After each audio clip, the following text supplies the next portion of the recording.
Bir bala atasına, ata үйлөнүшүм керек болуп калды, мен даярмын десе, алып кел карандашты. Жазсын мынага бир оюңду жазсы, эмне жазат. Болбой калды окшойт дейт. Өчүр дейт, жаз өчүрөт. Ата максатыңды айтсаң, балам, жазганда ушунчалык туура анан кынаптап, жипке тизилген шурудай кылып жаз, өчүрбөй турган. Эгерде ката жазсаң, анда сөз түрдө өчүргөнгө шашыл, бирок жазганда сөз түрдө карандаш менен жаз, ручка менен эмес. Анткени ручканы өчүрө албай каласың. Жигит менен кыздын ортосундагы мамиле сөз түрдө карандаш менен жазылыш керек. Ислам илиминин өздөштүрүп, шариат билимине ээ болгон, филология факультетин бүтүрүп, илим жана насаат жолун тандаган, бир нече ислам университеттеринде кызмат өтүп, шакирттерди тарбиялаган, мусулмандар дин башкармалыгынын мүчөсү жана элге таанымал алым Садыбакас Ажы Доолов. Кантип кичинекей бала ушу динди түшүнсүн? Наристелерге адеп, тартип жаштайынан жашыраак пайда берет, сиңет. Алар бой тартып, акыл азуусу чыгып, чоңоюп калгандан кийин аларга тарбия анча сиңе бербейт. Анткени чырпык аны канчалык оросоң, сен каалаган фигурага баш ийип кете берет. Менин кучагымдай болгон жыгачты ийип көрөм дечи, эч нерсе кыла албайсың. Ата-эне сарптаган 100% тарбиянын 3/1 бөлүгү жыгат. Калган 3/2 бөлүгү абак учат. Жубайың кантип тандайсың? Же жазылганбы? Арыстан түбүндө жаткан дарактын бутактарында эч качан маймыл ойнобойт, келбейт ал жерге. Сен үйлөнө турган кыздын атасы арыстан болуш керек да, кабылан болуш керек. Ошондой атаны танда, демеги анын кызына эч качан маймылдар көз салган эмес.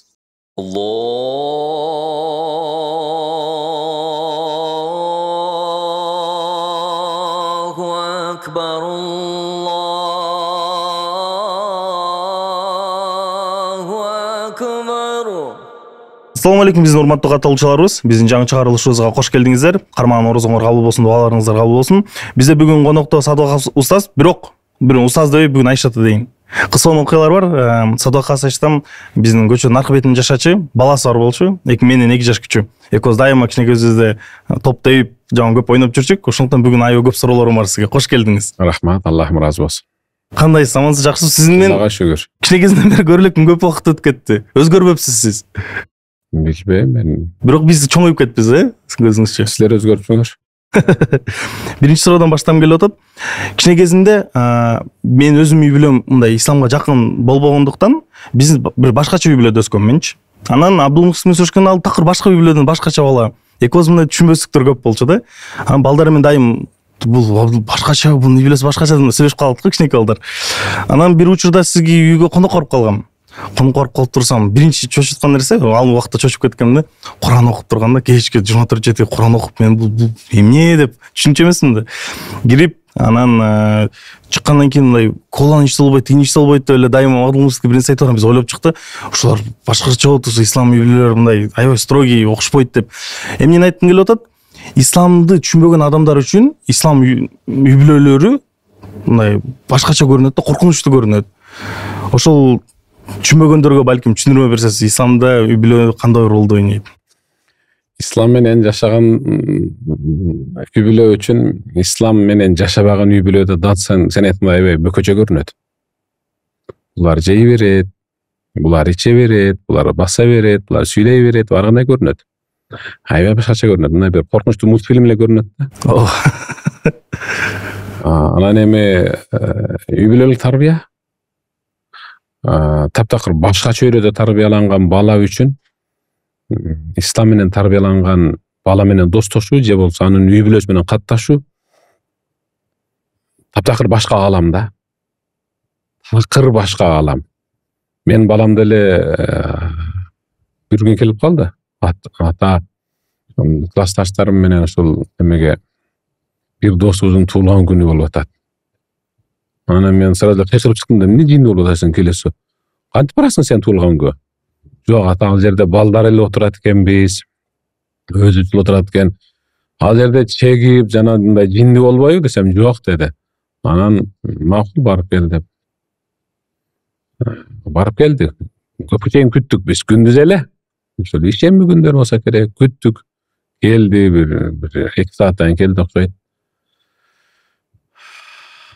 Кандай болду десек, болбойт экен деди. Биринчи эле. Болбойт экен. Эмне болду десем, сөгүнөт экен. Анан жөн отурушпайт, мындай жулмалашып, ар кандай бир жаман сөздөрдү айтышып, ар кимди бир нерселерге октоштуруп отурушат экен. Көрдүңүз ошол. Демек ал үчүн ошол азыр сурап көрсөңөр айтышы мүмкүн. Мен окшото албайм. Ал үчүн ошол туулган күн отурушу такыр эстен чыкпай турган бир, эс ой турган эле бир жаман отуруш болду да. Сен деле ошо биздин үйгө келип калганда Курандын тынбай окулуп турушу сен үчүн бир башкача эле болду да. Не болуп атат булардын үйүндө? Анан көпчүлүк ойлойт да, Куран адам өлгөндө окулат эле, анан ооруп калганда окулат эле, булардын үйүндө кечкиле окуло берет экен деп. Анан бизде бүт баардыгы ирети менен, тартиби менен, жол жобосу менен, баардык нерсе өз ордунда, намаз өз учурунда, тамак өз учурунда, үйгө башкача кийинмей, көчөгө башкача кийинмей. Ооба. Сен айткандай коланы ичүү, баягындай неме корготулган картошкалар бар го, кичинекей. Чипсылар. Ошолорду жеп чалгы беркилерди биздин үйгө кирбейт да, кыскасы. Анан ошондой нерселерди эми ислам аалымдары айтат да, эгерде перзентиңер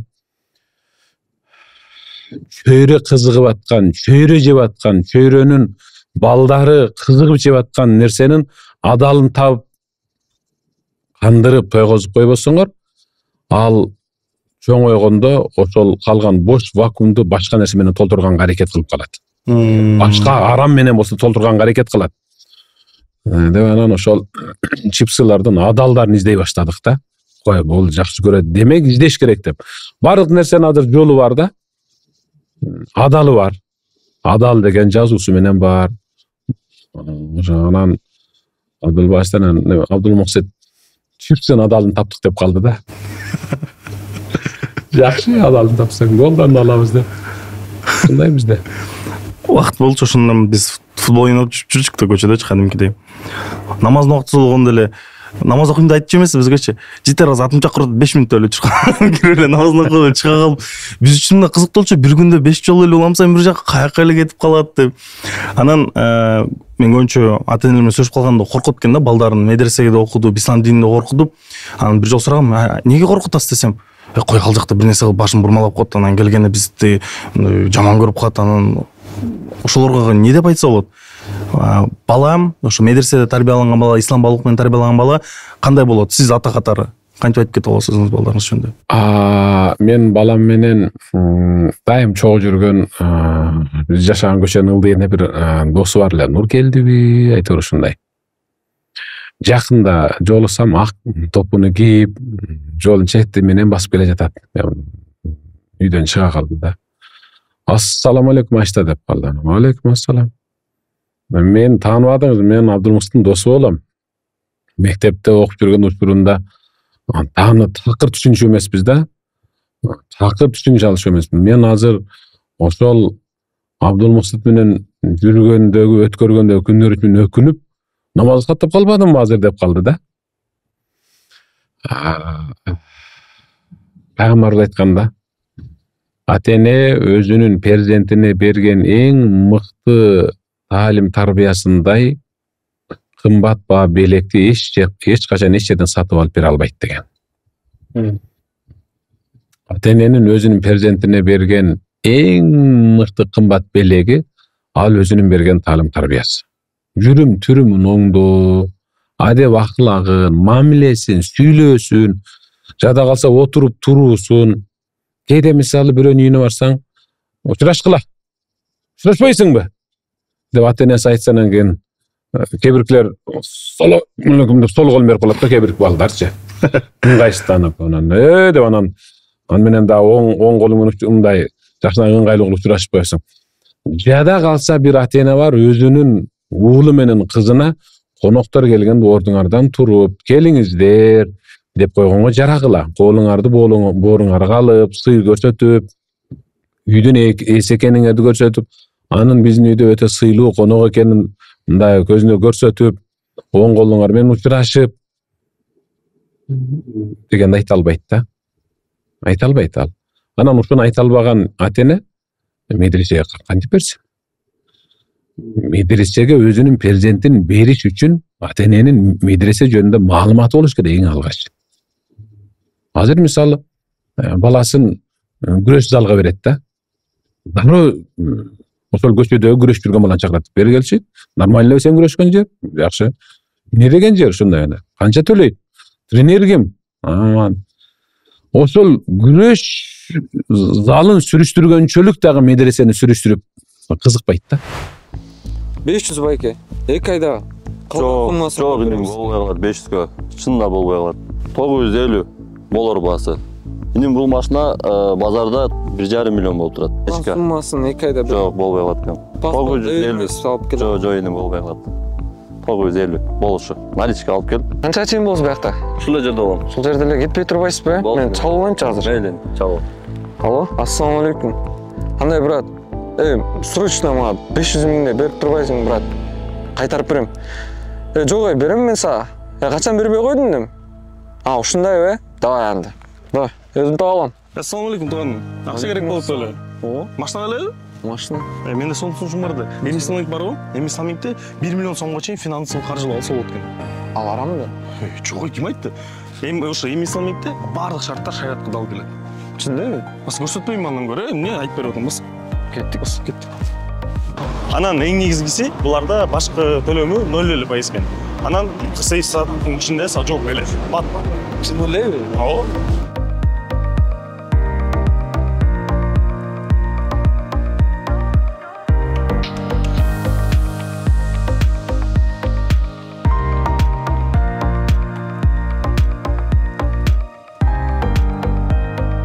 Айттым менен байке алам деп. Мынакейин Алла разы болсун. жакшылыктарга мен. Ассаламу алейкум. Алейкум.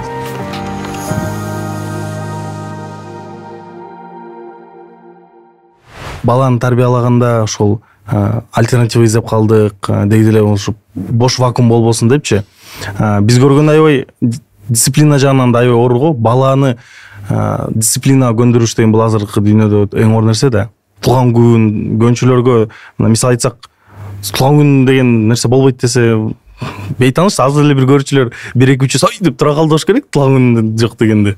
Жок, ал балдарды мойнунан кармап, могул жерге отур, тигине мындай, андай жок биздин үй бүлөдө. Болгону биздин үйдө жок нерсе ал үчүн демек көчөдө да тыюу салынган нерсе деп түшүнөт да бала. Биздин үйдө мисалы эгерде телевизордо мультфильм боло турган болсо, ошонун дагы пайдалуусун гана көрүш керек да. Биз айтабыз, балам, туруп тур. Мен өзүм спортко кызыгам. Бокска кызыгам балдар менен. Кеде бокс көрөйүн дейм. Абдулмуксат анча кызыга бербейт. Ал футболго кызыгат. Болду балам, футболго кызыксаң деп. Мен алар менен футбол көргөнгө өтөм анан. Өзүм футболду билбейм. Апсайт деген жерлери, наркы вообще түшүнүгүм жок да. Анан мындай болуп калды, тиген болуп калды деп. Абдулмуксат мисалы футболчулардын ысымдарынан бери билет да. Ошол баламдын ошол көрүп аткан оюнун футболун кызыксыз кылбоо үчүн мен кызыкканга аракет кылам да. Футболго өзүңүз. Футболго кызыкканга аракет кылам. Аны мен бул ким? Бул деген деп. Демек бул тарбия. Бул тарбия. Демек ошол футболго кызыгуунун өзү ата менен баланын ортосундагы баягы чегаранын жоголушу ортодогу. Атам дагы келет, футболду өчүрүп койсом эмне? Жок. Ата менен баланын ортосундагы чегаранын алынып ташталышы. Мына ушуну тарбия дейт. Анан жок бул болбойт деген нерсе жок. Болгону биздин үйдө арак жок. Пепси жок. Тыюу салынган нерселердин бирөөсү да жок. Демек ал үйдүн сыртында дагы бала үчүн тыюу салынган нерсе да. Анан муну болбойт, тиги болбойт, ал болбойт, бул болбойт деп айта берүү ал наристени басымтуу. Түшүнүктүү кылып айтып коюш керек. Биздин үйдө эмне жок болсо, демек ал жегенге ичкенге пайдаланган болбойт. Ошол эле. Устаз, негизи эле ата менен баланын ортосуна чегара тууралуу сөз кылып атасыз. Биздин ата бабаларыбыз деле ислам динин карманган. Анан бирок биздин аталарыбыз мындай сүрдүү, бала менен болгон мамиледе сүрдүү болгон, анан даже балдарына мындай жылуу эркелетүү сезимин берген эмес мурунку ата бабаларыбыз деп айтып келишет да аксакалдар. Ошо менен кандай айкалыштырса болот азыркы заманда? Мындай да. 3-7 деп коет исламда. Ата менен эне өзүнүн ымыркайын 7 жашка чейин болуп көрбөгөндө эркелетүү керек. Болуп көрбөгөндө эркелетүү керек. Бети менен түш керек да. Чын бети менен түш керек да эркелеткендечи. Анын Абдулмуксит деген ысымын унутуп, ата менен эне өзүнө жаккан бир ысымдар менен атап алат го. Көчөгө чыгып аны айтсаң, сен Абдулмукситти баш тааныбайсың да, биз эркелеткен сөз мененчи. Дүнүйөнү 10 кыдырсаң да таппайсың да Абдулмукситти мен эркелеткен ысым менен. Мисалы да, бул бала менен ата-эненин ортосундагы чегаранын жоктугу. Бул жерде чегара алыныш керек. Бул биринчи жетилик. Ошон үчүн пайгамбар сол биринчи жетиликтин акыркы жылдарында, акыркы 7-нчи жылда Муру ауладакум бис-салах ва хум абнау 7 синин. Балдарыңар 7 жашка чыкканда намаз окууга кадыресе буйруп койгула, намаз оку де. Кайсыл бала атасынын ошол намаз оку деген буйругун шыр аткара алат? Эгерде ата менен бала 7 жашка чейин ортодо чегара жок эркелешип келсе, балам намазды баштадык, жүр, тургузбасак болбойт намазды десе, ошондо ал намаз окуп кете алат. Ортодо чегара болсо, баягы намаз оку деген сөз дагы чегарадан өтпөй туруп кала берет да. Окулбай. Түшүндүңбү? Түшүндүм.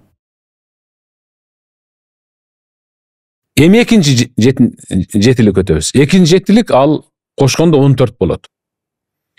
Экинчи жетиликте кадимкидей жаныңа биринчи жетиликте балаңды желкеңе мингиз. Сенин мойнуң желкең аны үчүн унаа болсун, улуу болсун. Ал кыялданган дүйнөдөгү Бугаттиден да эң мыкты машина сенин желкең болсун да. Сонунда мисалы сен керек болсо Бугаттиден да сонун чыгарып койсуң. У деп чыгарып коесуң да мисалы. Ал кыялданып жүргөн Бугаттинин үнү юрүндүү болуп калат да сен кыйкырганда. Баягы мында болгонду эмне деп коет? Трассаны жолу. Жок, машинаны ал Абдулмуксит жакшы айтат эле аны. Формула 1би? Жок, мындай. Машинаны мындай Дрифт дегенди драйв кылбай дейт го. Вот, сен аны мингизип алып туруп отура кал, мында кылганыңда ал укмуш да, ал драйвтар болупсу сонунда. Кийинки жетиликте эмне кыл? Кийинки жетиликте жаныңа алып жүр. Жаныңда, алдыңда, аркаңда кээ бир нерсени шуну жасасам болобу болбойбу деп кеңеш сурап кой. Ал 8де өзү. Ал эми 8, эми 9га чыкты. Сен оюң боюнча ушуну жасасам болобу болбойбу де. Ал кээде уйкусун бузат. Менден атам ушуну сурады деп. Мектепке бара жатканда, класста отурганда, достор менен жүргөндө, балким ал досунан сурайт. Сен ушуну кантип жооп берет элең деп. Анын дүйнө таанымы кеңейе баштайт да. Анан 3-чү жетиликке келгенде кадыресе бир аманатты тапшыр. Мына сага аманат, мына сага буйрук, мына сага озуйпа деп тапшыр. Ушул 3 жетиликте балаңды тарбиялап калдың. 3-чү жетиликтен кийин деп атат 21 жашында. Мойнундагы чылбырын сен байлап, ээрчитип, тарбиялап жүргөн чылбырын желкесине агытып таштап кой. Ал эч качан жаман чыйырга баспайт. Анткени ал 3 жетиликти 3 мончокту деген да, 3 мончок деп коет. 3 жетиликти сенин карамаңды өткөргөн бала эми эч качан арамга да тиктебейт. Арамды да сүйлөбөйт. Арамды да жебейт, арамга да аралашпайт да. Баягы аталардын ата менен баланын ортосунда илгери сүр болуп, сүйлөй албай, сураша албай, кече титиреп турганы, ал ошол жетиликтерди пайдалана албай калган. Ушул жаш туракты пайдалана албай калган. Пайгамбар айтканда, 7 жашка чейин балаңды эркелет. Кадимкиде анын деңгээлине түш. Ошонун тили менен сүйлө. Нанды нана де. Кадимкиде эле ошентип эркелетип жүрө бер. Кийинки жетиликке чыкканда демек Олуттуу сүйлө. Олуттуу деген серьезный сүйлө да. Акыркы жетиликте болсо, демек аны менен кеңеш, ага бир аманат тапшырып кой. Жоопкерчиликти мойнунда мындай сездирип кой. Ата менен баланын ортосунда, эне менен кыздын ортосунда, ата менен кыздын ортосунда коюла турган дуал чек ара бар. Анан таптакыр болбой турган чек аралар да бар да. Аны пайдаланыш керек. 21-ге чейин жеттик деп эсептейли. Андан кийин мага кызыктуу, көбүнчө ата энелерди байкап калгам, өзүнүн баласы чоңойсо деле мамкин сыночек деп коет го. Биздикин айтканда, ата энесинин жанына чыкпай коет. 30га чейин деле жүрө берет, 30дан ашып деле жүрө берет. Анан өзү буга ата энеси да күнөөлүү, өзү да күнөөлүү. Бул жакта эмне кылыш керек? Ал баягы 21ден кийин деле апасынын атасынын колтугунан чыкпаган балага ата энеси ошого чейин биринчи жетиликтеги мамилени кылып жүрө берген балдар алар. Аларга жада калса, тиги чынын алып келип койчу дебей, апасы анан айын мен болам келе деп чыны менен суу алып берип жүргөн. Анча болот. Олтур мына ол жерде. Сен каяка барасың? Деп эле катуу айтып, ошол ар бир жетиликтин өзүнүн тарбиясы бар. Бул жерде аны убакыт көтөрбөйт болуш керек. Алар ошол 3 жетиликти өз учурунда пайдалана албаган ата эне өмүрүнүн аягына чейин эркелетип өтөт. Өмүрүнүн аягына чейин. Үйлөнгөндөн кийин деле баласынын тарабын талашып, келини кетиргендер ошолор. Дагы деле баласы баягы үйлөнүп, бир балалуу болуп калса деле баласы баягындай эле 7 жаштай болуп көрүнө берет да. Анан айтып атпайбы кээ бир келиндер. Устаз, менин күйөөм апам менен жатат, кайненем алып кирип кетет, могул жерге жат деп. Ал дагы деле ошол баягы 7 жашында жашап атат да, ошондой кылып көрөт да. Ошондуктан ислам алымдар айткан, 21ге чыкканда балаңдын чылбырын деп атат. Чылбырды билесиң да? Чылбыр аттын ноктосы салганда бияктагы сен карбаган жиби. Ошону мүрүсүн артып кой дейт. Сен тарбиялаган 3 жетилик ага жетиштүү болду. Агытып кой. Каалаган учурда чылбырынан карап бир силкип койгонуңа жакшы деп атат. Агытып жүрбө деп атат, ноктосун шыпырып бере. Жөн эле чылбырын мойнуна артып кой. Мындай кыйшаңдап, оңураңдап кетип барса, кармап туруп бир силкесин, баягы мурда өткөн 3 жетилик эсине түшөт. Анан дагы баса берет. Эске тутуп алдыңар, жазып алдыңар деп ишеничтемин. Дагы мамиле тууралуу улантып кетсек. Биз азыр могул биздин азыркы доордо көбүнчөлөр көмүп калды го. Баланы ушпай тарбиялаганга аракет кылыш керек. Мындай кылыш керек, экиге бөлүнүп да. Мамиле боюнча сиз 3 жетиликти айтып кеттиңиз. Бул түшүнүктүү. Периодтарга бөлүп тарбиялаш керек экен. Бирок өзү бала менен именно сүйлөшүүдө, мамиледе кандай сүйлөш керек, ага кантип түшүндүрүш керек, ошо ар кайсы жетиликтер ошонусун кызыктуу болмок деп, психология тарабынан балким. Баланы албетте урушканга болбойт. Болбойт деп эсептейсиз. Урушканга болбойт мисалы. Бирок кайсыл жерде урушуш керек? Кайсыл жерде урушуш керек? Бир табииндин үйүнө конок келип, баласы мындай чайнекке чай алып келе жатып, мүдүрлүп жыгылып кеткенде, чайнек сынып, чай килемчеге төгүлүп калганда, эми сыйлуу конок отурат. Пауза кылайын ушул жерде эмне кылат экен? Угуп аткан ата энелер. О, колуң сыңгыр деген деп азыр айтып атты. Марге марганы түшүнөт да. Сурабы?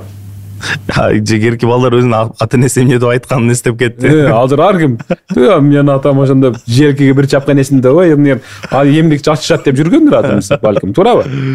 Ошол табиан айткан. Оббо балам, карасаң, сенин колуңдан керек болсо биздин жер килемчеде чай ичкиси келип калган турбайбы? Оббо, сенин колуңдун берекелүүлүгүн карасаң, мейли, бул да насип да. Экинчи чайнек коноктуку болсун деп жөнөтүп берген да. Биздики болгондо о шал, о колуң сыңгыр, көр, эмнени көрбөй калдың деп ошентип кыйла кылмак да баланы түнчүтүп, демек ошону менен бала экинчи жолу коноктун астына киргиз болот. Ошол үйүнө келген конок, ошол киши ал баланын көзүндө же ал конок өлгөнгө чейин, же жанагы чай ташыган бала өлгөнгө чейин ошол жерде турат да каректе. Же болбосо ким эле мисалы чайнепкен мүдүрүлүп кетсе, оппа, ана мага окшоду деп бир учурдагы мүдүрүлгөнүн кайсы бир мүдүрүлгөн кишиден өзүн издеп көрө берет да. Эгерде ошол мүдүрүлүп кеткен ата энени жакшы сүйлөп кое турган болсо, анан ал ошол жакшы жагын издей баштайт. Ушуга жакшы сөз, шорба төгүлбөсө, ушуга атам болгондо азыр мындай айтат эле да, же барып айтып койсом бекен деп айта албай. Карасаң, тарбия. Ура турган жер болот. Кантип? Эгерде сиңдиси эжесине каяш айтып атса, эгерде иниси агасына каяш айтып атса, ал айтканын кылбайсың. Отурчу мен ол жерге деп катуу айтып, бул сенин агаң болот, бул сенин эжең болот. Билесиңби? Анын сызыгынан чыкпагын. Биздин үйдө ушундай тарбия деп катуу айтып коюу, бул ал үчүн тарбия. Аны кордоо эмес да. Теги батышта кичине катуу сүйлөп койсоң, кечээ мен көрдүм мына интернеттен. 4 жашар бала. Бизде 4 жашар бала азыр пульту кармап алып ушу мультфильм менен да нет деп отурат да мультфильм. Ал 9-1 чалып тур дагы. Апамды алып кеткиле деп чакырыптыр. Апам мени кыйнап койду dedi. Эки полиция келип эшикти ачса, баягы аял, америкалык аял таң калат эди. Ким чакырды силер десе, билбейм, кичинекей наристенин үйүнө чыкты деп ошонун записти көрсөттү эле. Сен чакырдыңбы деп баласын, ооба, неге чакырдың десе, жана мен балмуздагын жеп койдум го дейт. Балмуздагын жеп койгондугу үчүн аны 9-1-1 чалып. Кара. Тарбия кандай болуп атат? Тарбия кандай?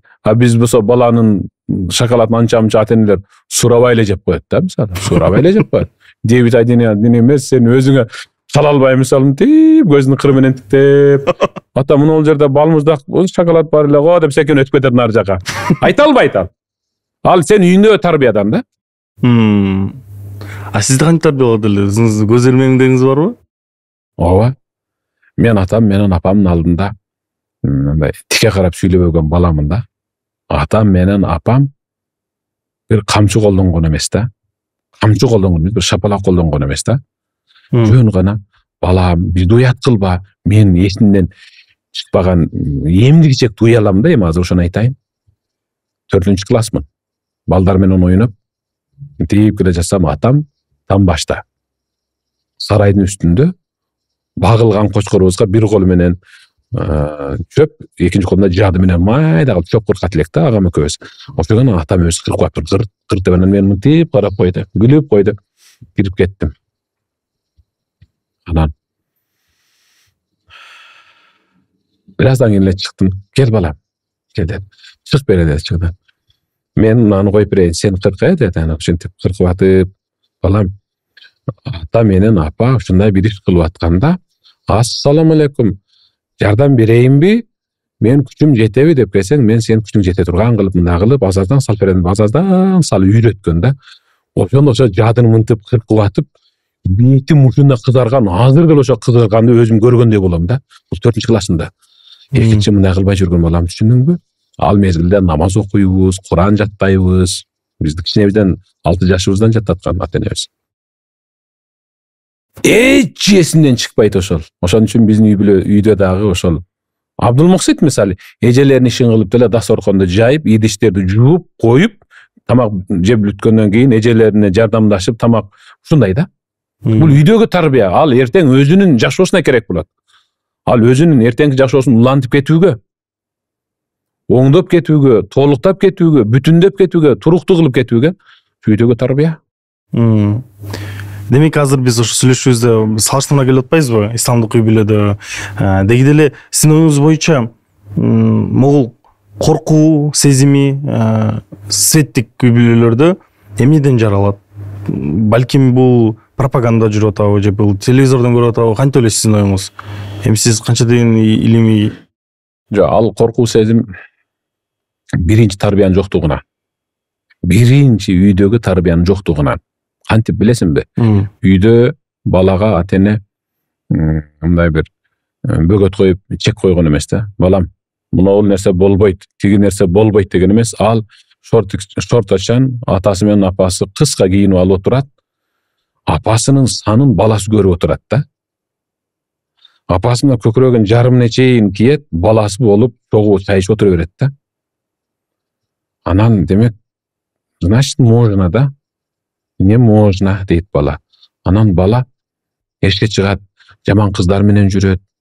атасы чеккен сигарет чегип көрөт, атасы ичкен аракты ичип көрөт. Ошентип анан ортодо дуал пайда болот. Дуал улам калыңдай берет, атасынан бекингиси келет, алыстагысы келет.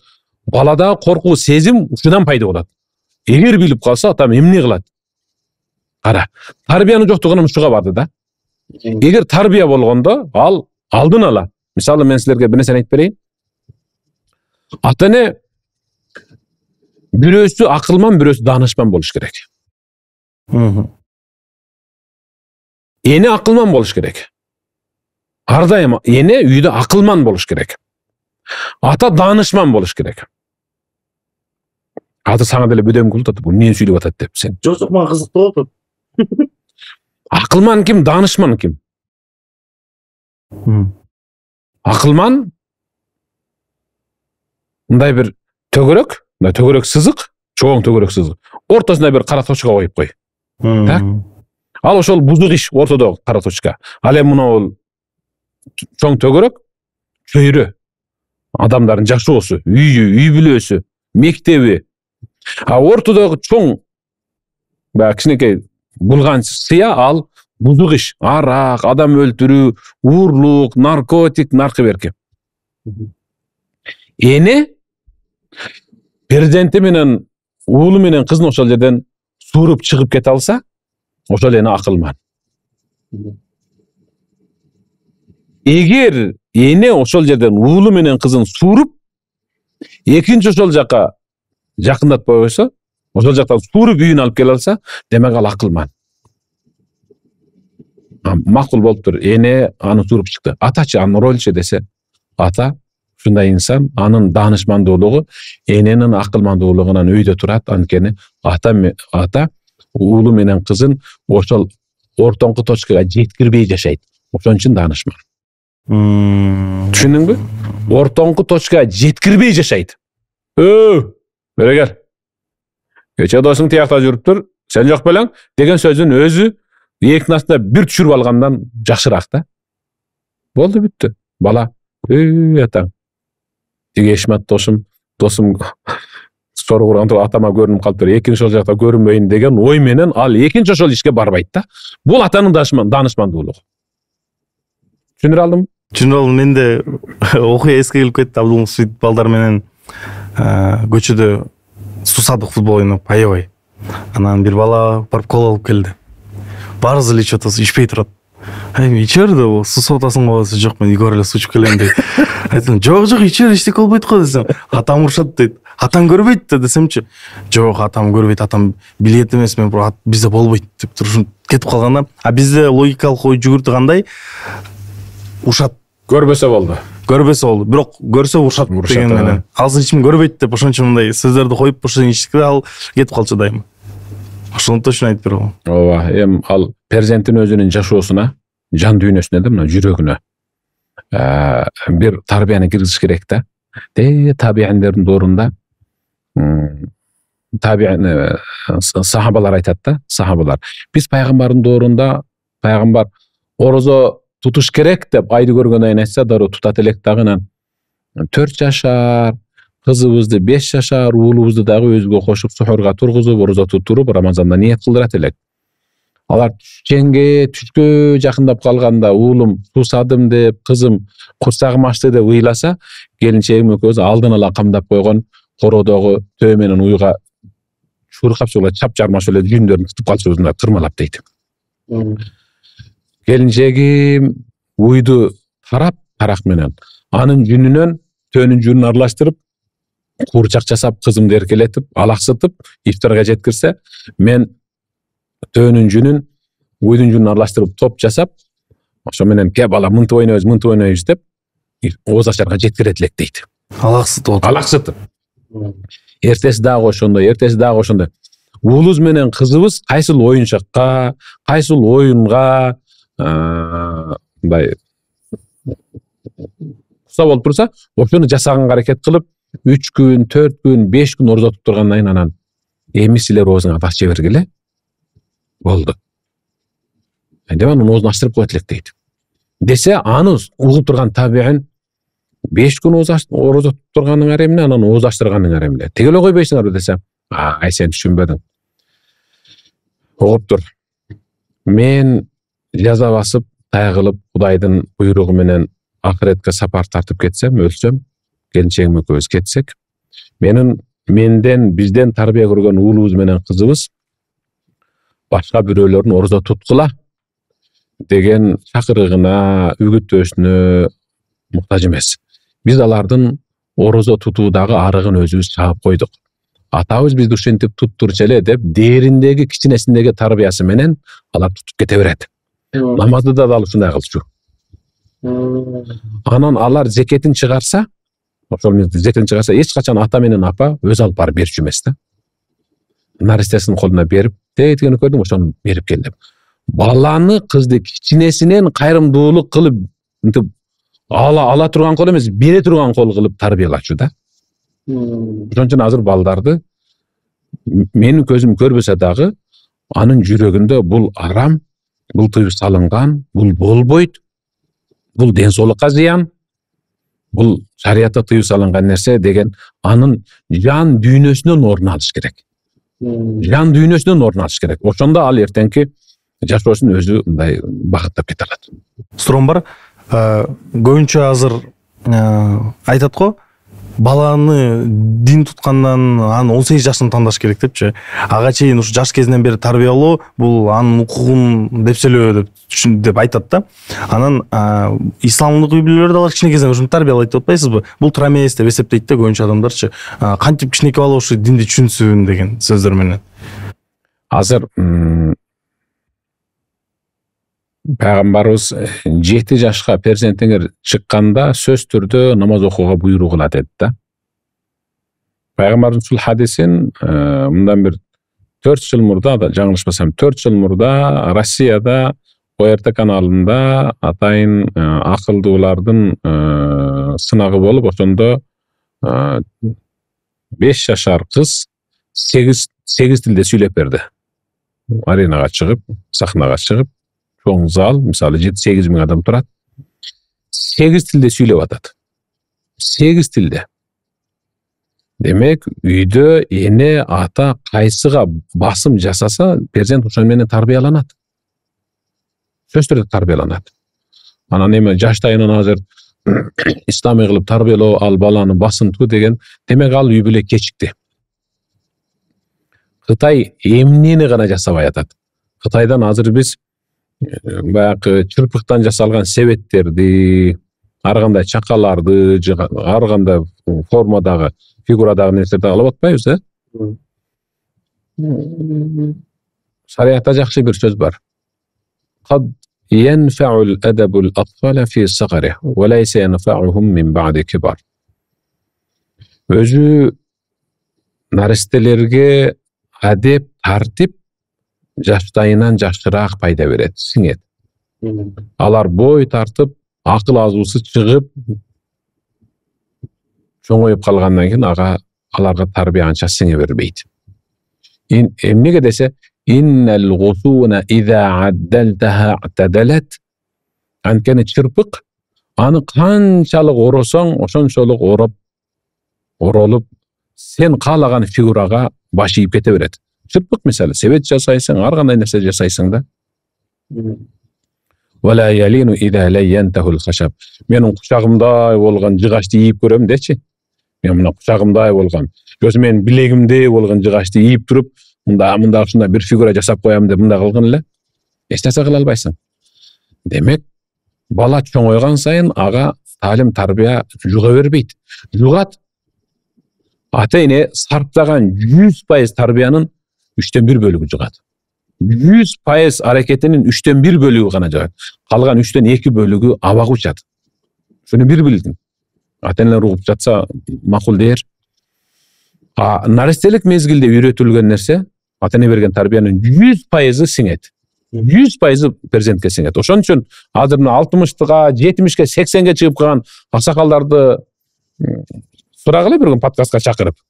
Сизде жаштыгыңызда кантип эле десе, ой, мен жаштымын, атам ушунткен эмдигичи эсимде деп атат.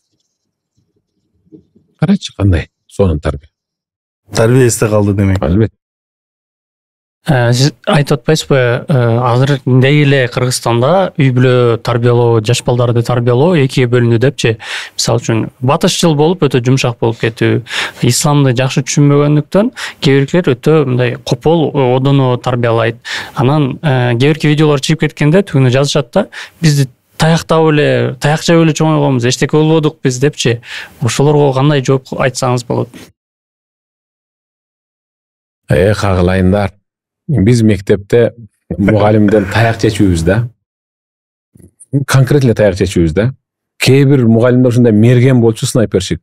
Доскага жазып аткан борду ушундай кармап туруп, бурулуп туруп соккондо пешинеге тийчү да. Ал вообще мындай мейлеген эмес да. Ошол жерде пешине жарылып кеткенсип, ушундай бир уялат элең. Азыр бирөөнү уруп көргүн. Ал турат, анын жанында ага болушкан кошомат кылган эки дос чыгып туруп мугалимди төпөчтөп коет азыр. Тарс эле мынтип эле экинчи, үчүнчүсү тарта баштайт мынтип. Биздин мезгилде урчу, ата-эне урат. Шуну бир билгиле. Тарбиячы ата-эне менен тарбия бере албаган ата-эненин ортосундагы мында таяктын ортосунда чоң айырма бар. Тарбия берген ата-эне ура турган болсо, таяктын учунда дагы мээрим бар да. Жада калса таяктын учунда дагы мээрим бар, ал эч качан катуу тийбейт. Тарбия бере албаган ата-эне урса, ал таяксыз эле кол өзү таякта ломда заң эткенде ошол жерде изин калтырып коет. Демек, ал тарбия бере албат да. Тарбия бере алган ата-эненин карма урган таягынын учунда дагы ата менен эненин аталык, энелик мээрими бар. Ал тийбейт ал. Ал чылп эле дегенде камыр тийгендей тиет. Ал эми тарбия бере албаган ата-эненин жомунтип шапалак менен урганы дагы конкретно тиет. Эң негизгиси факиду шей'i ла ю'тих да. Азыр сен менден бир 100 евро сурап көрсөң, бере алам, бере албаймбы? Же мен сенден сурайын, берчи деп. Бере албайсың. Анткени өзүңдө жок нерсени өзгөгө бере албайсың да. Менде жок да, сен менден сурап көрсөң 100 евро деп. Менде жок да. Ата менен эненин өзүндө перзентке бере турган тарбиясы жок болсо, тарбияны берсин, анан таяк жейт да баласы. Ошого эле күчү чыгат. Ошондо биз экиге бөлүнүп калдык. Тарбиялуу ата-эне, анан тарбиясыз ата-эне болуп бөлүндүк. Биз тарбия ал балдар эмес, биз тарбиялуу ата-эне, анан тарбиясыз ата-эне болуп, ата-энелер экиге бөлүнгөнбүз. Балдар бөлүнө элек эле. Биз бөлөбүз балдарды. Тарбиялуу кылып бөлөбүз, анан тарбиясыз кылып бөлөбүз. Кээ айтылат го, керки балдарды такыр мындай тарбиялоого болбойт деп. Демек, бардыгы эле баланы тарбияласа болчу, керкилер барбы? Мына. Мен ушуну күтүп аткам да, ушу суроону күтүп аткам. Кээ бирки балдар такыр тарбиялоого болбойт дейт да. Ой, аны да кылдым, муну да кылдым дейт да. Исламда жакшы бир тарбия бар. Балаң кайсы нерсеге кызыкса, ошого сен бетиң менен түш. Балаң кайсы нерсе кызыкса, сен ошо менен ошого түш. Мисалы, анан азыр атаң молдеке кандай сөз койду. Мен балам уурдап атат эле. Демек, балам менен ошо уурдасам бекен деген ой кетти да. Демек, ошонун багытын бур. Балам, мындан кийин адамдардын акылын уурдай баштайбыз. Кара менен адамдардын акылын уурдайбыз, адамдардын пикирин уурдайбыз. Көрдүңбү сен, муну не деген атат, көрдүңбү? Да ошону уурдайбыз деп, ошонун оюн, ошонун планын, ошонун максатын алдын ала бил деп үйрөтүш керек да. Демек, багытын буруш керек. Бир бала бар, мектепке алып барды, окубады. Экинчи мектепке алып, ал жерден мушташты. Окубады. Демек, ал эмнеге кызыгат? Демек, ал мектептеги бир да сабакка кызыкпайт. Ошончо предметтин ичинен бирөөгө кызыгат да. Мал кайтарасыңбы? Да. Мал кайтарсаң, демек сен чоң болосуң. Анткени мал кайтарып, кой кайтарып, уй кайтарып, анын учурунда оттотуп, учурунда суу берген, тили жок малга мамиле кылган, ал эртең нормальный бир фирманы жетектейт да. Тилдүү адамдар жетектеп калат ал. Демек, баланын психологиясы менен ата-эне кадимгидей анын деңгээлин түшүп, аны менен бөлүшүш керек да. Ооба. Таптакыр мындай безери тил албаган ушунчалык бир көкпет жигиттер бар. Жакшылап отуруп сүйлөшсөң, тиги эмеге кирип кеттир бир бала. Казиного. Мындан кыйла жыл мурда болуп калды. Үйлөрүн уттуруп ирген. атасы менен апасы ушундай бир заркакча ыйлап келди. Биз сүйлөшүп көрөңчү. Ал айтат бир дем салып коюңчу дейт да. Мен дем салсам эле колу байланып элек ушул баягы кумарканага барбай кала тургандай түшүнүшөт да алар. Макул келсин, сүйлөшүп отурдук.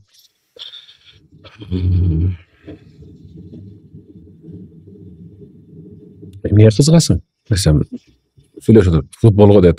Сонун. Футбол жакшы көрөм дедим мен. Вообще жакшы көрбөйм эмес футболдучу. Анан жана ким эле баягы кечеги футболдо мен ат эсиме чыгып атат. Да, ким эле десем, ошол таңыр. Сен ошого окшошуп кетет экенсиң десем, мынтип жылмайып коет. Өзү турушуң өзү ошондой экен. Сенден күчтүү футболист чыгат. Сен жөн эле мындай эмеңди, мындай мүмкүнчүлүгүңдү кумарга буруп атасың да сенден мыкты футболист чыгат десем, күлүп, мен менен мындай жакшынакай оңдонуп отуруп, ичпейм деген баягы чайын түгөтүп кайрат, чынуну сунуп, ошентип көпкө отурдук да. 1,5 саат отуруп сүйлөштүк да. Анан бир маалда апасы тыкылдап, болдуңуздар да, болду, азыр болобуз деп. Анан ал бала айтты. Мен бир жерге чакырсам барасыз, футбол ойнойбуз деп. Сырыз бурулду да, карасам, болду. Ошентип жүрүп жанагы бала кумардан калды. Калды, бир отола калды. Анан бир күн отуруп, байке, сиз футбол билбей турбайсызбы дейт да, мен вообще билбейм дейт. Такыр билбейм деп бар. Чуркайсың, аркы берке. Анан өткөндө баягы футболисттардын аттарын каяктан эме кылдым? Мен аттарын айткан жокмун го сага дедим. Мен сен өзүңдөн сурадым го дедим. Сен өзүңдөн сурагам дедим. Анан ошондо баш айкып атпайбы? Мени суруп чыктыңыз эди. Адам баласынын кызыккан бир оюну, бир багытын табыш керек да. Мейли бул жакта математикага кызыкпай эле койсун, акырындык менен кызыгат. Мейли литературага кызыкпай эле койсун, биология мейли кызыкпай эле койсун. Бирок аны адам кылып тарбиялап коюу ал математиктен көрө өйдөрөөк да. Аны адам кылып, аны математик кылып тарбиялап, аны айбан кылгандан көрө, аны математикасы жок эле адам кылып тарбиялоо ал эң чоң вазыйфа да, жетишкендик. Устаз, бизде феномен адамдар бар коомчулукта, кече эле ызы чуу болуп, тополоң болуп жүргөн адамдар, көчө баласы болуп жүргөн адамдар, көбүнчө эле азыр көрүп калсак, иманга келип, аябай адептүү болуп калгандар. Алардын феномени эмнеде анда? Ошол оңолбойт, бул эч качан оңолбойт дегендердин көпчүлүгү азыр динге келип, аябай туура жашоодо жашап атышат. Эң жакшы. Бул сырттан караганда оңолбой турган адамдай көрүнөт да. Акыл оңолбой турган адамдай көрүнөт. Ошон үчүн Хазрат Умарды да айтканда, башка адамдарчы. Исламга Умардын минип жүргөн эшеги кирсе дагы Умар исламга эч качан кирбейт деп түшүнүшкөн да. Эшеги мусулман болушу мүмкүн Умардын, бирок Умар мусулман болбойт деген. Умар мусулман болду да. Шарт тараптан тиктешибиз керек. Анткени пайгамбарыбыз дуа кылганда, о Кудай, ислам динди эки Умардын бири менен күчтөндүргүн, эки Умардын бири менен күчтөндүргүн деп дуа кылып берчү эле да. Ошо эки Умардын бири Хазрат Умар ибн Хаттаб, экинчиси Амр ибн Хишам деген. Ошо эки тең Умар да. Аллах Таала пайгамбардын дуасын кабыл кылып, Умарга хидаят берди, ал динге кирип, динди күчтөндүрдү да. Азыр сен айтып аткан баягы оңолбойт деп жүргөндөрдүн негедир адамдын эсин оодарылык бара эле оңолуп калганы бизди ушунчалык бир таң калтырып атат. Бул өзү оңолбош керек эле дегендей да. Үмүт үзүп койгон. Үмүт үзүлүп калган эле да. Жакшы бир сөз бар шариатта. Массиру байнак ва байна Аллах деген. Аллах менен сенин ортоңдо эч ким билбеген кандай мыкты сыр бар эле деп. Кете мындай машина мен өткөндөн кийин аябай чоң таш ошол жерге түшүп кетет. Машинадагы адамдар бүт сак калат. Бирөө ошол жерде турат, аны акырын жылгандан кийин тап ошол жерге стол баягы же болсо дарак кулап түшөт. Доли секундтан кийин да. Демек сенин Аллахка жаккан бир мүнөзүң бар да. Ошон үчүн Аллах Таала сени ал жерден жылдырды да, сени сактап калды. Биз үмүт үзүп тиги бул оңолбойт деген анча досторубуз, bir gün эле мешіттен шығып келе жатқанын, мешітке шашып бара жатқанын көріп, көзіңден еріксізден жаш кетеді да. Еріксізден жаш кетіп сүйінгөнүңдөн ыйлайсың да. Тоқтан албай ыйлайсың да, мен көп болдум да ошондой. Эмнеге? Анын дагы Кудай Таалага жаккан бир сыры бар. Bir учурда кимдир бирөөгө ушунчалык бир муктаж болуп турганда бир жардам кылган, ал көзүнүн жашын төгөт дуа кылганда, о Кудайым-ай, мына мага жакшылык кылган инсанга өзүң бир жакшылык кыласың деген Алланын жакшылыгы аны ошол мешитке каттатып койду. Эми үчүнчүсү. Ар бир ата-эне дуа кылганда Кудайым ушул балдарымды жакшы кыла көр, балдарымдын жакшылыгын көрсөт деп дуа кылат да. Силер ата-эне болосуңар, силер ошентип дуа кыласыңар. Ата-эненин бу дүйнөдөгү баягы колуна калем барак берип, сүйүнүчүңүздү жазыңчы десе, барактар жетпей кала турган, сыйлар түгөнүп кала турган сүйүнүчү баласынын, кызынын аткарган ийгилигин жазып, эч кимге айтып бүтпөйт да. Мактанат, ушу менен сүйүнөт да. Анан о Кудай-ай, эми кошунасынын баласы ийгилик жаратып атса, ал мындай бийиктикке чыгып атса, о Кудай, ушу менин балам дагы ушу бир ийгилик жаратчы, ушу жакшы кылчы, оңдоочу, оң жолго салчы деп кылган дуасынын жыйынтыгын Аллах Таалам баласына көрсөтүп атат да. Силер көрүп атасыңар да, ошону оңолбойт деген бала оңолуп атат да. Эмнеге? Айтайынбы? Анткени кээ бир ата-энелер бар.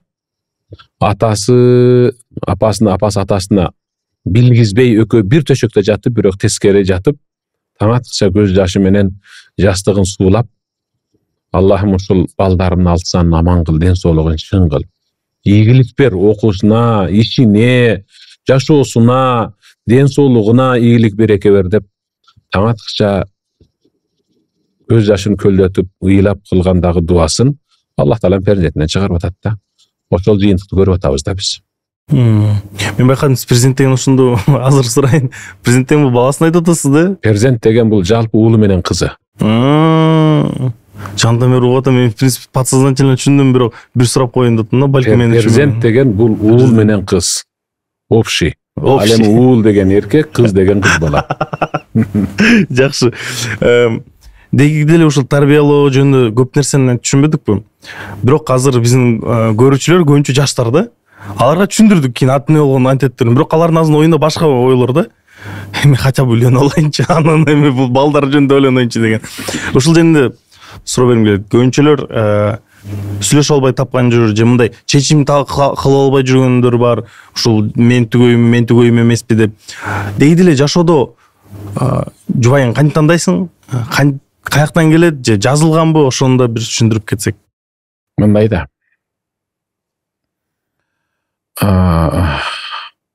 Маймыл деген жаныбар бар да. Качан көрбөсөң тополоң кылып жүргөн болот. Индияга барып калдым да.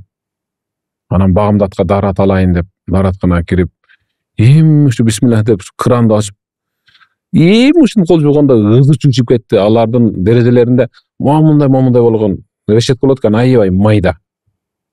Дережелер бүт барышын көрөсүң. Анткени чоңураак болсо маймыл кирип эле мынтип суруп түшүп кетет экен да. Ушундай бир катуу ызы чуу чыкты. Маймылда дал ошол менен дарат алып аткан учурда мушташып кетиптир да. Жаман катуу чочудум да. Бирок эч кимдин телефонунда маймылдын сүрөтү, анан маймылдын үнү, маймылдын мынтип страшный болуп отурган немесин эч ким телефонуна баягы немесин экранга койгон эмес да. Карачы сонун бекен деп. Карасаң сонун экен, сон кайф деп эч ким койбойт да.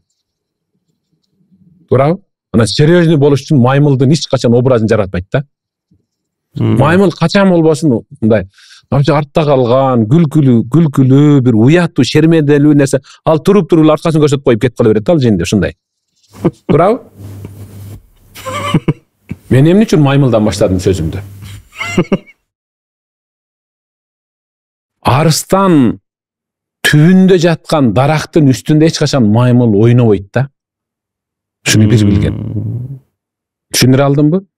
Арыстан түбүндө жаткан дарактын бутактарында эч качан маймыл ойнобойт, келбейт ал жерге. Бул дегени сен үйлөнө турган кыздын атасы арыстан болуш керек да. Кабылан болуш керек. Ошондой атаны танда, Demek anın kızına eç kaçan maymунlar göz salgan emес. Düşündüre aldın mı? Каты түшүндүрдүңүз. Болды ошондо анан тең табасың да. Sen эң мыкты туруктуу кызганчак атаны тапкын, сен ошонун кызына үйлөнсөң жаңылышпайсың. Атасы кызганчак болсо демек ал кызынын денесин бирөөгө көрсөтпөйт. Узун кийин, кененирээк кийин, дене мүчөңдөрүңдү көрсөтө бербей. Дейби? Демек ошол кызга үйлөнө бер, сен аны менен бактылуу жашайсың, сага ал эң мыкты перзенттерди төрөп берет, сени ал эч качан уят кылбайт. Анткени ал сенин досуң менен кол алышып көрүшпөйт. Азыр кызыгый жаштар тойго барышат, аялын колтуктап алып барат дагы, досторуна баргандан салам алейкум деп мынтип учурашып туруп, анын аркасынан аял өбүшүп баштайт. Ал сенин аялың да, ал аренда эмес. Сен аны прокатка алган эмессиң аялыңды, ал сен никелеп алгансың. Ал сен аны менен сен бир жастыкка баш коюп жатасың. Сен даже телефонуңду досторуңа бирден берип муну көрүп, бир досуң көргөндөн тап жулуп аласың го. Телефонуңду бербейсиң, анан катыныңдан 10 досуң өптүрөсүңбү? Демек, кызганчак атанын кызына үйлөнө бер. Досторуң да айтат да.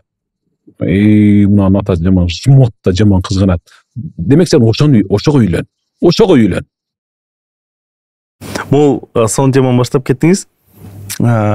Бизде азыр көбүнчө жаштардын арасында мындай сөздөр бар го, ушул кызгануу деген бул туура эмес, уже аялга эми орунсо деле азыр бош жүргөн деле туура, бир учурашып отурушуу дегенди да азыр адалга чыгарып салды да көбүнчөлөр, мына нормалдуу эле көрүнүш депчи. Анан эми эмне деген бул, эми аялын көрсөтпөй бетин жабылып, досторун алып чыкпайт, бул жапайчылык деп көбүнчө коркуйт, чочуйт. Бунда биздин исламда түшүндүрүктөр бар да, ошонун түшүндүрүктөрүн айтып берсеңиз, неге болбойт? Бул кызгануу деген бул шариятта бар нерсе. Кызгануу деген шариятта бар нерсе. Сенин аялың, ал сенин аялың. Сенин аялыңдын денеси ал сага гана адал. Эркек мындай бир эркектик делебеси менен мындай кызганып өзүнүн аялын коргош керек да. Өзүнүн аялын коргош керек. Кошунанын корозу кирсин эле, сенин корозуң кандай канаттарын кок деп туруп өзүнүн мастектерин ушундай коргойт. Даже корозчолук жок биздин жигиттер анча-мынча жерде, чын. Өзүңдүн карамагыңдагы сенин никең өткөн адал, аны менен жашайсың, сага ал перзент төрөп берет. Анын денеси сага, сенин денең ага гана адал, ошону коргой албасаң. Анда эмнең эркек? Адам менен малдын ортосунда айырма болуш керек да. Жылкы, биз жылкы мындай мүнөздүү элбиз, кыргыз эл. Кыргыз эл жылкы мүнөздүү. Бир жылкынын алдында 10 же 10дон ашыгыраак бээ болот, үйүр болот. Үйүргө коюлган азоо болот. Ошол азоо тетиги жайыттан кырдан ашкан азоону атты эч качан жакындатпайт. Өзүнүн карамагындагы бөлүнгөн 10 байталды 10 бээни кайтарат. Бир да чоочун атты жакындатпайт. Бир жылкы өзү негизи адам кайсыл этти жесе, кайсыл жаныбардын этин жесе, ошого окшоп калат. Жылкы жесек, биз эми чучук жеп, жылкынын этин жеп жүргөн адамбыз, биз жылкы мүнөздүү болобуз. Анан баягы койдун этин көп жесе, кой кошуп эле, жоошуп эле тура берет, мемире эле, тепсең деле наркы чыкпайт. Тоок жесең, ушу какылдап каласың. Какылдагандан башка нерсеге жарабайсың. Аялың менен тең айтышып эле какылдап, кукулдап жүрө бересиң. Чочконун этин жегендер чочкодой болот да. Дагы эмне болсун?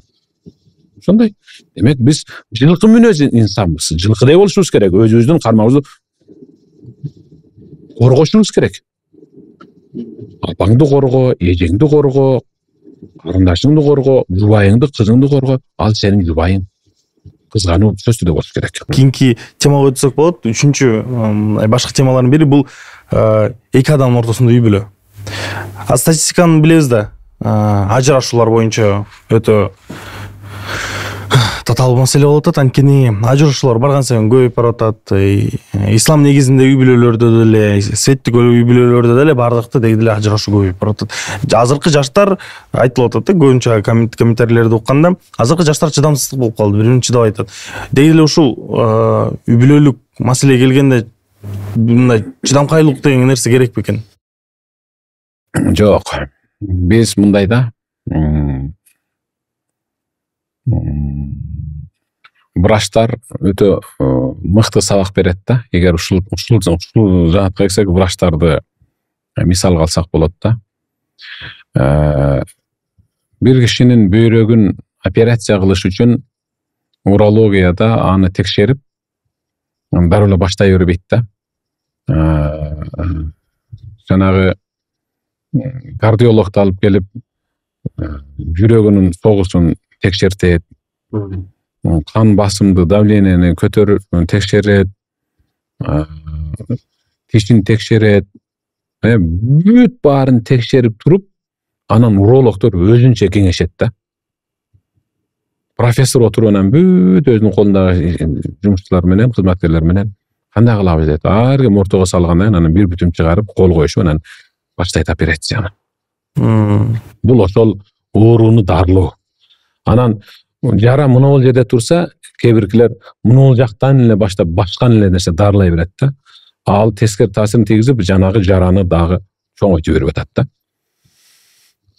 Мен ушул жерге ушу врачтарды ушул мисал кылат элем. Өтө мыкты. Бул биздин урология экен, бул кардиологдун не кереги бар, башты оорутпайды, кой чакырба дебейт да. Сөзсүз түрдө кардиологдон өзүнчө бир кеңеш алат. Эмнеге мисал кылып атам? Бойго жеткен жигит менен кыздын баш кошуп турмуш кошуусунда биз бир нерсени унуттук. Аябай зарыл нерсени унуттук. Баланы турмушка даярдап тарбиялоону, кызды турмушка даярдап тарбиялоону ата-эне унутту.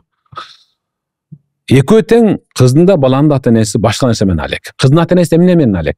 Кыздын ата-энеси сеп даярдоо менен алек. Только кызым ушунча төшөк болуп калды, ушунча подушка болуп калды, эми стенка коем, ал даяр сүйлөшүп койдум, малайзияныкы экен, алып берем. Анан тигинден мындай. Эгерде 2 жаштын ортосундагы жашоону ошол сеп кармап кала турган болсо, анда биздин Кыргызстанда анча-мынча ата-энелер сеп берип атат, бир 10 миң, 20 миң долларлык сеп берип атат да. Ошол алып калыш керек эле да сеп. Эгерде 2 жаштын ортосундагы жашоону бактылуу кыла турган болсо, ошолордун себи бактылуу кылып бериш керек эле. Алар деле 1 ай, 2 ай жашап туруп ажырашып кетип атат да. Калың, эгерде ортодогу жашоонун калың алып кала турган болсо, калың төлөм. Анда кээ бирки жигиттин ата-энелери 5 миң, 10 миң доллар төлөп атат. Калың деле роль ойногон жок да. Бул жерде эң негизги роль таалим тарбия. Таалим тарбия. Ошондуктан мен бир тойго чакырылдым. Сүйлөп бериңчи деп. Адатта неме алып алам? Бир белек алып алам. Анан баары көнүп калган. Устаз азыр бир белек алып келет, китеп алып келет, жокса дагы бир нерсе алып келет. Анан кээде эч кимде жок ошол жигитке бир атыр берем, өтө кымбат. Ал өтө кымбат, ал ошол келинчегине себинет, ошол тойдо. Анан жакында бир тойго бардым. Москвада экен ошондой. Сиз тойго чакырыш керек экен, атыр дедиңиз, чактырдык. Колума ушталган бир карандаш, анан бир барак алып алдым. Болду ушул эле. Анан өчүргүч алдым. Бир карандаш, бир барак, бир өчүргүч алып алдым. Акыл насаатымды айтып бүткөндөн кийин ушундай бир баалуу белегим бар. Келгилем деп барбай чакырдым. Мына бул карандаш экөөңүн ортоңо. Экөөңө бирдей эмес, экөөңө бир карандаш болсун. Экөөңө бир барак, анан бир өчүргүч болсун. Мен мындан бөлөк кымбат белек таба албадым десем, экөө эми жалгандан эле кашка тишим көрсөтөт, ал билип эле турат да, кантип эле өчүргүчкө деп эле кол чаап чүйүнүп калсын. Андай өчүргүчтүн анда барактардын далайын көрүп атат алар. Түшүндүрүп берейинби дедим. Ооба. Бир бала атасына, ата үйлөнүшүм керек болуп калды, мен даярмын десе, алып кел карандашты. Жазсы мынага бир оюңду жазсы. Эмне? Жазат. Болбай калды окшойт дейт. Өчүрөт. Жаз өчүрөт. Ата максатыңызды айтсаң, балам, жазганда шунчалык туура анан кынаптап, жипке тизилген шурудай кылып жаз, өчүрбөй турган. Эгерде ката жазсаң, анда сөз түрдө өчүргөнгө шашыл, бирок жазганда сөз түрдө карандаш менен жаз, ручка менен эмес. Анткени ручканы өчүрө албай каласың. Жигит менен кыздын ортосундагы мамиле сөз түрдө карандаш менен жазылыш керек. Анан дароо өчүргүч менен өчүрүп туруш керек. Көңүл өчүргүчү бар да, көңүл. Көңүл деген, тил деген карандаш бар. Жүрөк деген барак бар, көңүл деген өчүргүч бар. Тил жазат, тил айтат, айтат. Тил жазат. Көңүл ооруп калбады күнүм дароо өчүрүп турат. Ал жүрөккө жазылат. Ошон үчүн айттым да мен. Ушул баланын да ата-энеси, кыздын да ата-энеси турмушка тарбиялаш керек. Кантип барасың, сен бирөөнүн астанасын аттап атасың. Демек сен аларга сиңишиң керек. Сен биздин үйдөгү үй бүлөлүк жеке маданиятты унут. Сен ошолордун отуну менен кирип, күлү менен чыгышың керек. Ошолордун бир мүчөсү болдуң. Кагылайын кызым деп ата-эне мыкты тарбиясын бериш керек да. Анан келин алган тараптагы бул биз алган келин бизге көнбөй атат, сиңбей атат деп эле дароо эле бир бүтүм чыгарып кетирген аракет кылат да. Ал кыз силердин үйүңөргө 19 же 20 жашында келди. Ал демек ал 20 жыл өзүнүн атасы менен апасынын ортосунда эркелеп, бир үй бүлөнүн 20 жылдык жеке менчик маданиятына сугарылып тарбияланган. Эми силердин маданиятыңарга сиңиш үчүн дагы жок дегенде 20 жыл кетиш керек да. Ошондо силердин тарбияңарга өтөт, анан ошентип бир бүлө болуп кетет. Ошону түшүнүш керек. Бала тарап. Дароо эле аны адамды өзгөртүп салабыз деп ойлобой. Теманы алып кетсек, үй бүлө курууда дагы бир маселе бар. Сиз да видеолор көрүп калган болушуңуз керек. Жаш кыздардан сурамжылоо жүргүзөт го көчөдөнчү. Махыр канча акча сурайсың деп. Эмнени сурайсың деп анан ар нерсени айтат ар кимиси. Махыр деген маселе өзүнө эле азыр эркектер үчүн коркунучтуу, аялдар үчүн дагы бир башкача бир маселе болуп барып атат. Сиздин оюңуз кандай махыр боюнча? Махыр деген бул кыздын өзүнүн кыздык намысын бекем сактап келгендеги кызга бериле турган акы. Ачык айтканда. Анан кээ бир кыздар бар да, тиги менен да сүйлөштү, муну менен да сүйлөштү, аны менен кармашты, муну менен отурду, муну менен жүрдү, анан акырында келип анан махыр сурап атканда бет керек да. Кыздарга өзү бет керек, ушундай махыр сурап атканда. Силердин тилиңер менен айтканда, прошлый эгерде мындай барактай турган болсоң, ал тиги жигитке тигенге чейин бир 5-6 жигит менен кол кармашып отурган. Аны байкуш тиги жигит кафеге алып барып канча акчасын кетирди. Ошондойго барбаган кыз махыр сураса жарашат. Анан калганын жымыраак турсун. Анан кээ бир кыздар айтат да, iPhone дейт. Демек ал кыздын өзүнүн кадыры күйөөсүнүн алдында iPhone жолуккан кадыры бар да. iPhone эскирет да. Анында гигабайт бүргөн файл толот. Бүргөн файл толот. Ал деле тормоз этет да бүргөн. Ал да заряд тияк бияк өчөт. Бети сынат дегендей наркы. Демек кыз бала эмнени суранса, ошончолук гана кадыр бар. Кээ бирлер квартира сурайт. Квартирачылык кадыры бар. Кээ бирлер машина сурайт. Машиначылык кадыры бар. Квартиралык кадыр бар десе, кээ бирлер сүйүнүп атышы мүмкүн азыр. Мен жашта сураган экенмин, нормально экен деп. Квартиралык анын да баасы түшөт. Квартиралар эскирет, суу тамчылайт, өрттөнөт, бузулат, Кудай сактасын. Машина деле авария болот, наркы берип, Кудай сактасын. Мейлем сураса сурай берсин, анын өзүнүн укугу. Эң кымбат махыр ким дегенде Пайгамбар саллаллаху алейхи вассалам бир гана аялдын махырын айткан. Исламда эң кымбат махыр ушул аялдыкы болот деген. Анткени ал күйөөсүн исламга кирсең анан тием деген. Исламды кабыл алсаң анан сага турмушка чыгам дегенде. Биздин да азыр кыздар кээ биркилер ушунчалык акылдуу экен, өткөндө бир тиги Махр сураганда эмне десе, мага эң мыкты күйөө болуп берсе, ошол мага жетет деди да. Анан дагы бирөө кайсы махр, кандай махр сурайсың деди эле, мага мен каалаган китептерди алып берсин деди. Ал китеп окуйт экен. Мен айттым, мунаны махр десе болот дедим. Анан Казакстанда дагы бир неме кичинекей тасманы чыгарып коюп нике кыйып атат. Молдоке. Кандай махр сурайсың деди эле, машина деди да. Жөн эле машина деди. Болду, баланча кызы баланча, сиз баланча уулу баланча, стиральный машинаны махырга алуу менен аялдыкка макулсузбу деди эле баягы кыз. Эси болуп калды да. Жок, мен аны сурагам, сиз машина дедиңиз да, машинанын түрү бар, стиральный машина бар, наркы берки деп атат да. Демек, машиначалык гана кадыр баркы бар да. Ошол себептен махырга келгенде кыздар ойлонуш керек. Эмнени махыр кыласың десе, экөөбүздүн ортобуздагы жашоо эч качан бузулбай, ушу бакыт жашоо мага эң мыкты мамилеси мага махыр болсун десем, болду, бүттү, ушул. Эң бактылуу аял ошол. Ачык сизде устазым деп убагында Раматов чоң ажайып кеткен. Ошол кишинин феноменин жөнүндө сизден сурасак болот.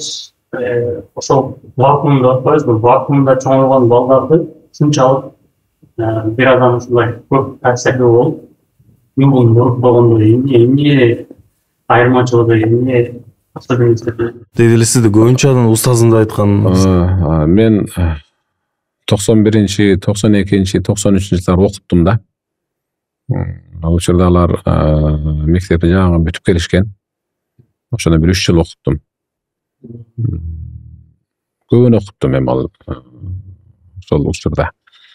Мен жана айттым го, жана ата, анан агай, мугалимдер, тарбиячы дегиле даанышман болуш керек деп.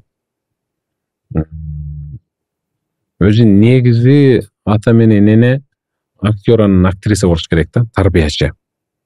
Ар кандай ролду аткара билиш керек да.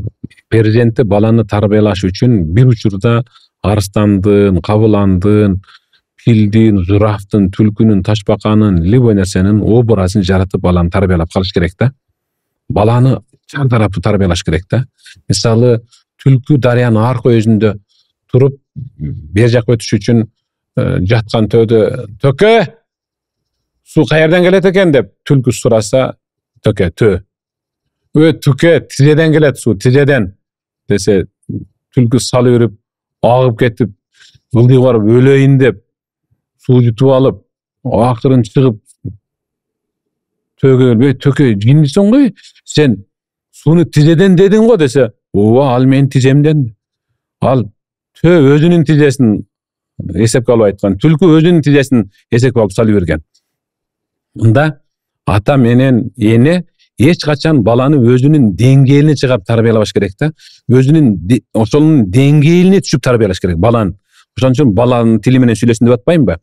Чубак дамланын баягы жалпы массаны буруп, ар бир адамга мисалы мындай жаккандыгы ар биринин деңгээлине түштү да. Ар биринин деңгээлине түшкөн даанышмандуулугу мындай ийгилик жаратты. Бул жерде адам баласы тарбиячы, эң негизи тарбиячы бир орунда турбаш керек да. Бирде өйдө, бирде орто, бирде таптакыр төмөнгө түшүп турса, демек ал эң мыкты ийгиликтүү тарбиячы. Традиция болуп калды ошо Рамазан айылык чыгарылыштарга биз дуа сурап атабыз устаздардан. Келип туруп, биздин темабыз үй бүлөдө бала тарбиялоодо болду. Сизден да бир үйлөнө электерге дуа, бир күйөөгө телектерге дуа, үй бүлөсүнө ошо дуа кылып сурап кетмекпиз. Макул дуа кылалы. Эми аддалу алал хайри кафаили. Жакшы ишке себепчи болгон ошол жакшы иштин өзүн аткаргандай эле соопко ээ деген да. Ушул билинбей эле маңдай тескей отуруп, калың элдин катмарынан көп адамдардын жүрөктөрүнөн түнөк тапкан ушул накта подкастта бул эми көрөрмандарыңар көп, жакшы иште жарышалы деп силерге окшоп эле мисалы көп нерсени тартып аткандар бар. Бирок ыңгайын келтириш керек, сүйлөгөн инсанды табыш керек, анан орунду табыш керек, анан суроону мисалы таап бериш керек. Анан күлгөн жерде күлүп, кол көтөргөн жерде кол көтөрүп, бул деле өтө чоң чакырык да. Өтө чоң чакырык да. Анан мисалы мимикадагы өтө чоң роль ойнойт да. Сен досуң кандай экен десе, сен мындай экен десең, өлдү го, эмнени көрсөтөт дейт да. А сен ошондон ордуна бармакты көрсөткөндөн ордуна чыкпанан көрсөтүп койсоң, же ортоң колун көрсөтсөң таза өлөт да. Демек, ушулардын бүт баардыгы накта подкаст, же болсо башка нерселердин бүт баарын алдыга сүрөй турган эң мыкты мимика. Жүрүм турумуңар, орунду тандооңор, анан кол жаңсоо, кийим. Могун айтканыңыз жакшы болду. Муну көрдүңөр, мен күлгөнүм жөн эмес. Комментарий жазып катты, күлө бересиң калп эле деп. Күлүш керек, анан экөөбүз кече эле мурда күн урушуп кеткенбиз эле отура берсең болбойт да. Күлөсүң, мен да күлгүм келди өзгө бир жерде. Күлө албай отурам. Азыр эми бүткөндөн кийин күлүп берейин эми силерге. Алла таалам разы болсун силерден. Дуа кылалы. Ыйык Рамазан айында отурабыз. Амин. Аллахым ыйык Рамазан айдын күндүзгү күнүндө, түнкү түнүндө өзүңдөн кол көтөрүп алакан жер суранарыбыз. Мына ушул жигиттердин жасап жаткан ишин алыгылыктуу илгерилетип береке бергин я Рабби. Берип жаткан, жеткирип жаткан сабактардын угумдуу, сиңимдүү, жугумдуу кылгын я Рабби. Ата-энелерине ушулар тарбиялаган, өзүң ыраазы болгон, аларга да береке бергин, бир туугандарына Аллах таалам өзүң береке бергин, үй бүлөлүккө бакыт бергин, тапкандарына береке бергин, ырыскыларына адалдан бергин, диниңде бекем жашоону насип эткин, буйругуңду аткарып, сен тыйгандан тыйылып, ар дайым ушу жакшылык жолдо, жакшы инсандарды чакырып, жакшы сөздөрдү жеткиргенге өзүң күч кубат бергин, баам парасат бергин я Рабби. Учурдан пайдаланып, ушу үйлөнөм деп жүргөн жигиттерге этеги узун, денеси тосук, акыл эстүү, баам парасаттуу, илимдүү, билимдүү, мыкты кыздарды туш кылган. Турмушка чыгам деп жүргөн кыздарга да дал ушундай мээримдүү, сүйүүсүн бир гана ушул өзүнүн келинчегине арнаган, туруктуу, бир сөздүү, убадасына бекем болгон таква жигиттер туш кылгын я Раббал аламин. Өлкөбүзгө тынчтык бергин, биримдик бергин, саясатта да, экономикада да, динде да, жашоодо да өзгөлөр суктана турган эң мыкты эл жана өлкө кылгын. Амин. Аллаху акбар. Аллахым разы болсун. Ажыта келип бергениңизге чоң ыраазычылык билдирем. Дуаңызга дагы чоң ыраазычылык билдирем. Деги деле эгер сиздер ушул жерге чейин көрсөңүздөр, көрүп жактырууну баспасаңыздар, бул туура эмес болуп калат. Бизге жактырууну басып экенин унутпаңыздар. Комментарийде өзүңөрдүн ой пикириңер менен бөлүшүп, бүгүнкү подкасттан эми кандай пайдалуу нерсе алсаңыздар, ошону жазып кетиңиздер, эсте калыш үчүн. Анан акыркы сөздөрүмү айтмак үчүн бизде адаттагыдай накта коноктор, накта алып баруучу, накта сезимдер жана накта сөздөр, анткени бул накта подкаст. Кийинки чыгарылышта көрүшкөнчө, ыйык Рамазан айы куттуу болсун.